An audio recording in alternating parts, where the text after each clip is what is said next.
بسم الله الرحمن الرحیم. السلام علیکم و رحمت الله و برکاته. عزیزان، چون فردا یکمین روز ماه ذوالحجه هست و الحمدلله که من و شما به این روزها رسیدیم و فردا می توانیم با عبادت ها ماه ذوالحجه را پیشواز گیریم. خواستم درباره فضیلت این 10 روزه مبارک و درباره عمل هایی که باید انجام دهیم صحبت داشته باشم. اگرچه در این باره شاید 1 سال 2 سال پیش یک صحبت کوتاه داشته بودیم، ولی از تکرار کردن و یادآوری کردن از این روزهای مبارک انشاءالله فایده هست و هیچ ضرری نیست.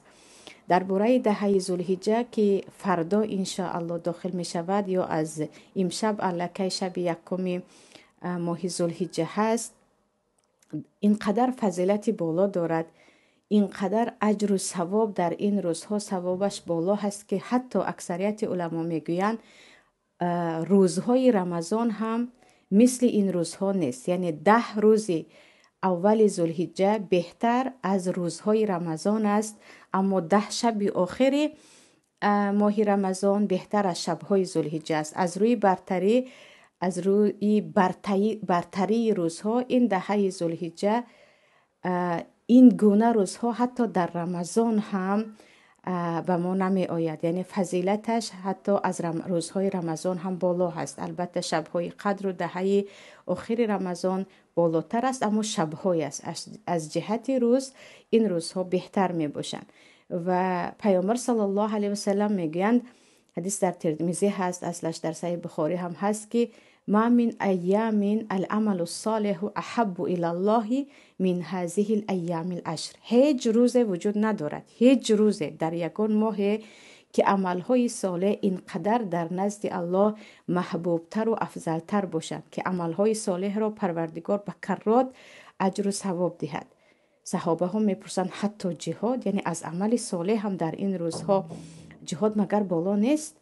پیامبر صلی الله علیه و سلم میگن حتی جهاد، یعنی اونی که جانت را به خاطر الله میدهی، مگر اینکه کسی هم مال خود را هم جان خود را گرفت و از خانه برآمد که به الله فدا میکند و هر دویش را فدا کرد، هم مالش را هم جانش را.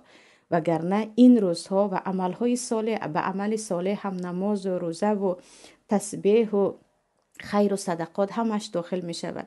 و در روایت دیگر میگویند این روزها بهترین روزهای سال است و عملهای صالح با اجر و ثواب بالا دارند در نزد پروردگار. پس شما در این روزها تسبیح و تحلیل و تکبیر، یعنی سبحان الله و الحمدلله و الله اکبر را زیاد گوید.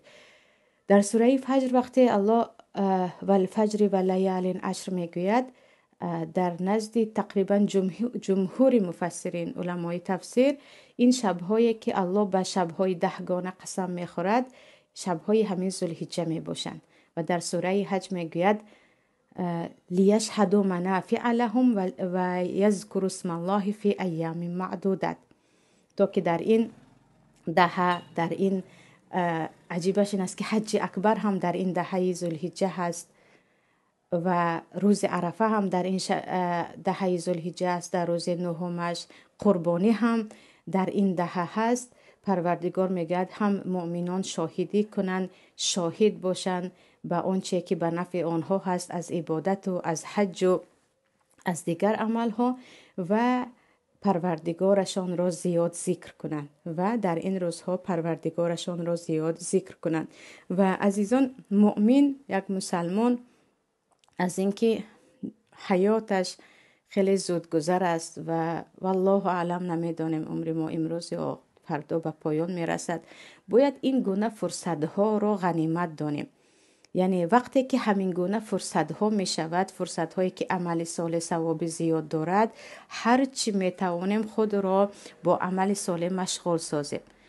و خیلی که در 10 آخر رمضان مشغول عبادت می شویم، یا در روز 10 ماه محرم، یا 6 روز شوال، یا مثلا شب 15 شعبان که در بارش هم حدیث است، باید در این 10 ذوالحجه هم که در بارش حدیث صحیح است و آیت است و خیلی گفتم در نزد جمهور علما این روزها حتی از روزهای ماه رمضان بهتر هستند، باید با عبادت گذرانیم و این فرصت را غنیمت دانیم. مشکلی ما علل خصوص زنها خواهرها در این است که همیشه میگیم اید، لباس اید، تازه کردن خانه و به ترتیب در آوردن خانه، مهمانی زیاد می آید، آماده کردن دسترخوان، همین گونه یعنی برای آمادگی به مهمان را زیادتر می دانیم از اینکه آمادگی گیریم به عبادت. مثلا برای دسترخوان عید الکی ما چند پلان داریم یا نقشه داریم برای چی خریدن و چی پوشیدن و چی پوشانیدن به فرزندان. اما در این دهه‌ای که پیامبر صلی الله علیه و سلم میگن مانند این روزها دیگر روز نیست در سال، مانند همین روزها دیگر یگان روز در سال نیست که عمل صالحی تو رو اینقدر الله دوست بدارد، اینقدر برایش اجر و پاداش بدهد. مویان همچون یک عبادت که در این 10 روز من همین عبادت ها رو انجام میدهم، همین گناه های دارم، اگرچه گناه نباشد هم کارهای بیهوده دارم که از آن دست میکشم. در این 10 روز همین گونه یک نقشه دارم برای زیاد کردن عملهای صالح، هم برای راضی کردن پروردگار. این گونه نقشه ها تقریبا وجود ندارد. یعنی نقشه برای روز عید و خوردن و پوشیدن و به خانه کیها رفتن و کیها رو جیغ زدن داریم، اما نقشه برای این که پیامبر صلی الله علیه و سلم گفتن این روزها رو دیگر پیدا نمی کنیم، از معنای حدیث مویان نقشه برای یک عبادت نداریم. برای همین بیایید این فرصت رو غنیمت دانیم. آره مهمانی و مهمان پذیرایی از سنت پیامبران است، علل خصوص ابراهیم خلیل اجر و ثواب دارد با هم نشستن، اما نباید که جای عبادت را گیرد. اصلا عبادت شما مانند ایدگردک و پذیرایی نمی شود. یعنی عبادتی که شما میکنید درجهش خیلی و خیلی بالا هست و یک فرصتی هست برای زیاد کردن ایمان و زیاد کردن عملهای صالح. و از کارهایی که باید در این دهه الکی از فردا یا از همین شب انجام دهیم، البته اولینش خیلی که پیامبر صلی الله علیه وسلم یعنی مخصوص گفتن فاکثروا فیها من التحلیل و تمهید و تکبیر. شما باید الحمدلله و الله اکبر و لا اله الا الله و سبحان الله و ذکر را زیاد کنید. و در فتح الباری هم آوردگی هستند در دیگر کتاب هایم که حتی عبدالله ابن عمر و حضرت ابو هریره و بعضی صحابه ها در این روزها در بازارها هم با صدای بلند الله اکبر لا اله الا الله الله اکبر ولله الحمد می گفتند تا که مردم همراه آنها تکرار کند. یعنی این دهه را الله هم میگوید در این روزها باید ذکر بکنند، با ذکری که مردم را خاطر رسان میکردن با صدای بلند در بازارها هم تکبیر و یا گفتیم در بازارها هم ذکر میکردن. ما که نمیتوانیم در شرایط امروزه حتی در داخل وطن که 97% مسلمان است با صدای بلند تکبیر بگیم، حداقل بگذار در خانه هایمان در همین دهه ذوالحجه در خانه هایمان از تلفن هایمان از تلویزیونمان صدای تکبیر برایت بگذار کودکانمان بدانند، بگذار اهل بیتمان بدانند که این 10 روز تکبیر است، 10 روز ذکر است، 10 روزی است که در خانه های مسلمان باید صدای الله اکبر بالا باشد. یعنی حداقل این سنتی که از بین رفته است و تقریبا در اکثریت دولت‌های اسلامی دیده نمی شود و حتی روز عید هم با صدای بلند در مسجدها تکبیر نمیگویند، حداقل در خانه هایمان زنده بکنیم. و البته چون پیامبر صلی الله علیه و سلم گفتن عملهای صالح را زیاد کنید، نماز است که درباره نماز الله خودش میگوید که ولذکر الله اکبر، نماز از بالاترین ذکرهای پروردگار است. هم میتوانیم نمازهای نافله بخوانیم، نمازهای تهجد، نمازهای ضحی و پیش از همه در نمازهای فریضه خود، نمازهای 5 وقته که بعضا کوتاهی میکنیم، چخیل خواندیم نمیدونیم، دیر خواندیم، بر وقت خواندیم، سنت ها رو ترک میکنیم که گویا که رخصت است، گویان سنت رو ترک میکنیم. پایبند فرض و سنت و دیگر نمازهای نافله من در همین 10 روز باشه.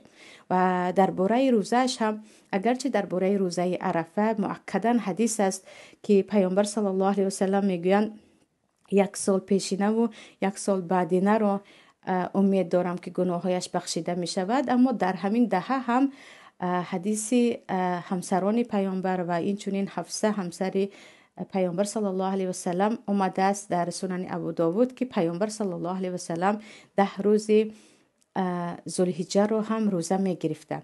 9 روزش رو ببخشید، چون 10 روزش روز عید است و در روز عید روزه گرفتن گناه است. فقط هیچ چیز نخورده به نماز عید رفته، بعد از نماز عید اومده یکم لقمه که میخوری از گوشت قربانیت بودن، این سنت است. لیکن 10 روز رو روزه نمیگیریم، اساسا 9 روز رو روزه میگیریم که سنت است. و بعضی از تابعین از جمله از شاگردان عبدالله ابن عباس بودند که آنها همیشه روزه می گرفتن، یعنی همین 9 روز ذوالحجه را همیشه، چون روزه هم از بالاترین عبادت ها هست. انسان علل خصوص در این روزهای گرمای تابستان تشنگی و گرسنگی رو به خاطر الله تحمل میکند. یعنی تابعین بودند که این روزها را روزه می گرفتن. و البته که توبه هست، توبه و رجوع به پروردگار، که در این روزهایی که فرصت است و وقتی که یک روز و وقت رو پروردگار برای عبادت معین کرد، باور کنید خود شیطان هم ضعیف می شود و نفس اماره ما هم، چگونه که در رمضان همان وسوسه‌ای که شیطان در دیگر روزها می کند به ما کرده نمی تواند، یا اینکه در مثلا نصفه شب وقتی شما برای تهجد بیدار می شوید اصلا تماما با دیگر روحیه بیدار می شوید. در این دهه ذوالحجه هم چون فرصت عبادت است، فرصت عبادت است و ضعیفی شیطان است از اینکه عبادت های من و شما زیاده است، باید به پروردگار توبه همون را صادقانه بکنیم. و چه خیلی گفتم گناه هایی که ما میدانیم و الله میداند بگذار در همین دهه ذوالحجه ترک کنیم و پروردگار برایمان توفیق بدهد که دیگر تمام سال هم ترک کنیم. یعنی کارهایی که عادی برای مؤمن، بعضی از کارهایی که حتی مباح هست، بعضا فکر میکنید میبینید که مباح هست لیکن وقت شما رو میگیرد، رفته به مکروه و به حرام میرسد.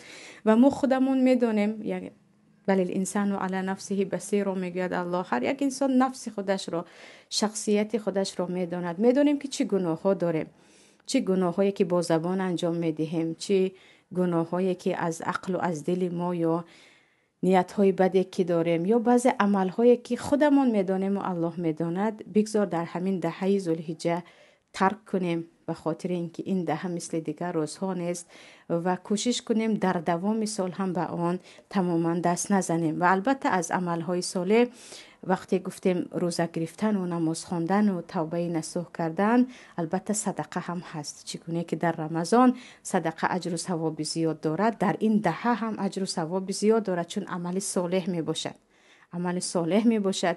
و نباید که فراموش کنیم که کمترین باشد هم یک مقدار در این روزها به خاطر الله، برای رضایت الله و محتاج به کمبغل صدقه داده باشیم.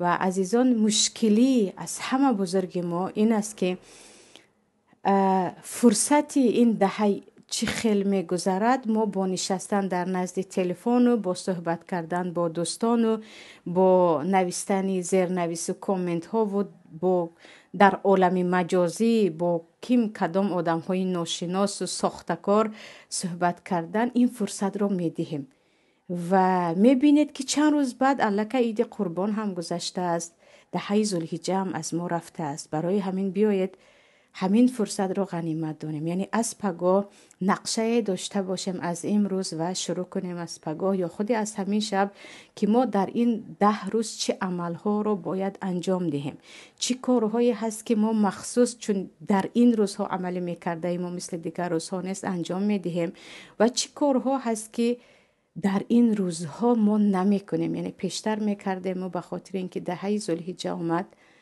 که شاید در دهه ذوالحجه دیگر هستیم یا نیستیم، دیگر ما اون گناه ها را نمی کنیم و تا می توانیم صادقانه هم در توبه خود هم در عبادت های خود خالصاً برای الله باشد. و تا روز عرفه و روز عید هم، چون دهه ذوالحجه چه خیلی گفتم 10 روز عید که انشاءالله درباره بدعت ها و سنت های روز عید هم اگرچه پیشتر صحبت کرده بودیم، حتما باید یک صحبت همراه شما عزیزان داشته باشیم، برای آن که اگرچه روز عید علل خصوص همین عید قربان پیامبر صلی الله علیه و سلم میگن روزی که الله از حد دوستش می‌دارد. یعنی با عملهای صالح شما این روز عید است و یک روز پسش هست، یعنی روز دوم عید است. ما روز عید را تنها برای خوردن و مهمانی قرار داده استیم، یعنی در آن روز تقریبا یگان عبادت نافله نمی شود و حتی هستند نفرانی که به نماز عید هم که از بالاترین شعار این روز است نمی روند یا همسر و فرزندان خود را رفته نمی مانند. یعنی در این باره هم صحبت میکنیم. اما از اینکه فردا روز ذوالحجه هست، پس باید به کمر ببندیم برای عبادت. لباس عید و دسترخوان عید و اینها خود از خود می شود. تمام سال هم می توانیم خرید کنیم، به مغازه رویم، تمام سال هم می توانیم شیرینی پزیم، اما عبادتی که در این روزها میکنیم در دیگر روزها کردن نمی توانیم. یعنی آن گونه اجری که در این روزها میگیریم، آن گونه برکتی که دارد، دعاهایی که در این روزها انشاءالله اجابت می شود، در دیگر روزها این گونه قیمت و قدر ندارد. برای همین بیایید شروع کنیم با سپری کردن این 10 روز با عبادتی که خود هم راضی باشیم از آن عبادتمان و پروردگار هم از ما راضی باشد. السلام علیکم و رحمت الله و برکاته.